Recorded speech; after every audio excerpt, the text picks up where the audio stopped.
I placed the Thanksgiving turkey on the table. My father-in-law laughed and said, "The nanny serves. She doesn't celebrate." I smiled calmly and replied, "You might want to check the paperwork first. This entire beach house is in my name, and so is tonight's dinner." I placed the Thanksgiving turkey on the table. The dining room was filled with the scent of rosemary, butter, and the salty ocean air drifting in through the open windows. The beach house was theirs today, at least that's what they believed. My father-in-law leaned back in his chair, swirling the ice in his brown glass tumbler, and laughed. "The nanny serves. She doesn't celebrate." A few people laughed. My sister-in-law covered her mouth with a smile as if she'd just heard something clever. My husband, Daniel, sat quietly staring at his plate. I smiled calmly and said, "You might want to check the paperwork first. This entire beach house is in my name, and so is tonight's dinner." The silence that followed felt like someone had flipped the main breaker of the house. But this story wasn't about one sentence. It was about 3 years of quiet planning. In the very first year of my marriage, I realized I wasn't a daughter-in-law in this family. I wasn't even a guest. I was a convenience. They assumed I had married Daniel for his family assets, when in reality it was the opposite. I worked in corporate finance. I had my own savings, my own investments, my own portfolio. But to them I was the nanny. Because I shifted my job to remote work. Because I spent more time with our kids. Because I didn't argue back. What they didn't understand was that my silence wasn't weakness. It was observation. One evening, I overheard my father-in-law arguing with Daniel in the study. "The beach house will never be in your name until you learn to follow family decisions," he said sharply. That was the first night I realized this wasn't just humiliation. It was control. A few weeks later, I accidentally discovered the beach house wasn't the untouchable symbol of legacy they pretended it was. There was heavy debt tied to it. Back taxes. Insurance complications. But for the sake of family pride, no one spoke about it. That house wasn't an asset. It was their ego wrapped in shingles and ocean views. I said nothing. I did research. I consulted an attorney quietly. And I waited. A year later, my father-in-law took a significant loss in his business. Liquidity tightened. The idea of selling the beach house surfaced, but family honor stood in the way. They wanted a discreet buyer. Someone who would pay in cash, keep the name confidential, and ask no questions. They listed it privately. I saw the listing. I made an offer through a separate LLC. Cash offer. They accepted. They had no idea who the buyer was.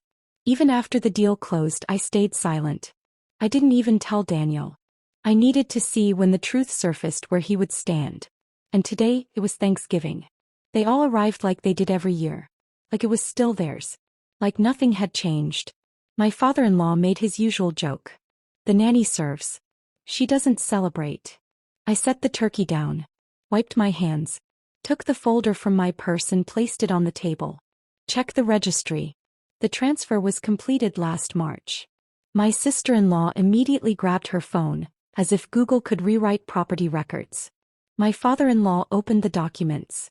The color drained from his face. "This is a joke." "No. It's an investment." "You sold it." "I bought it." Daniel looked up at me. There was shock in his eyes, but not anger. I met his gaze. "I didn't do this against you. I did it to protect myself." My father-in-law stood up.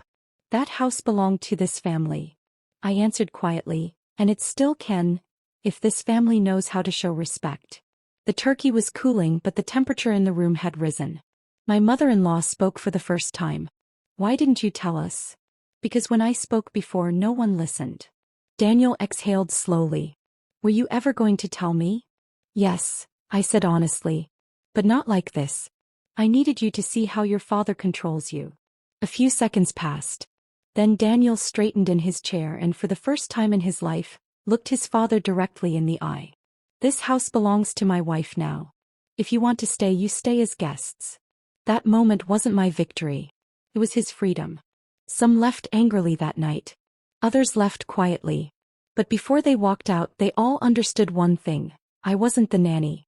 I was the owner. Eventually, the three of us, Daniel, the kids, and I, sat back down to eat. The ocean waves rolled in the distance. The windows were still open, letting the evening air settle around us. Daniel spoke softly. I'm sorry I left you alone in that. You didn't, I said. You were learning. He took my hand. What happens now? I smiled. Now we celebrate. For real. Like a family. A few months later, I dedicated a portion of the beach house to a community initiative. A scholarship fund for local kids. On the day of the opening, my father-in-law showed up. Quiet. Reserved. For the first time there was no pride in his tone. Only respect. He said simply, "You really do know how to celebrate."